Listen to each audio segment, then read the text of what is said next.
અમદાવાદના નારોલમાં ચકચારી હત્યાની ઘટના બની રિસાઈને બેસેલ પત્ની પાસે દીકરીને મળવા જતા હત્યા કરવામાં આવી। ઉશ્કેરાયેલ પત્નીએ માતા અને ભાઈ સાથે પતિને ઢોર માર માર્યો।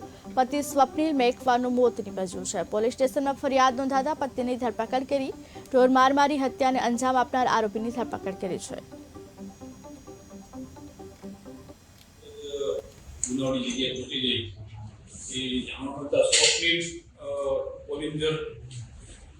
સૈમનભાઈ મેકવાન ઉંમર વર્ષ 35 નામના વ્યક્તિની હત્યા થયું જાણવા મળે।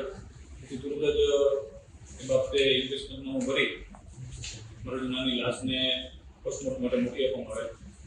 ત્યારબાદ મરણના ભાઈ સ્ટીવન ગોલિન્જર સાયમન મેકવાન નાઓએ પોલીસને આવી પોતાની ફરિયાદ જાહેર કરી કે તેમના ભાઈને તેમના પત્ની એટલે કે મરણના પત્ની જુલીબેન તથા તેમના સાસુ માનપુર રેવાબેન તથા તેમના ચોટી નાઓએ માર મારી તેઓની હત્યા કરેલ છે।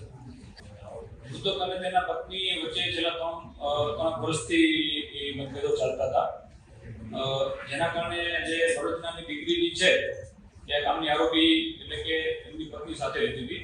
એને મળવા માટે મૃતક ગઈકાલે તેમના ઘરે ગયેલા। એ વખતે મરણની પત્ની મરણના સાસુએ એની સાથે પ્રથમ થોડો થોડો ઝઘડો કરેલો। આ ઝઘડો ચાલતો તો દરમિયાન જ એની સાળો જોન્ટી છે આ કામનો ત્રીજો આરોપી એ પણ આવી ગયેલો અને તેઓ બધાએ મળીને તેને જોરદાર પથ્થર મારવા આવ્યો। તેમજ જોન્ટીએ તેની પાસેનો એક લાકડાનો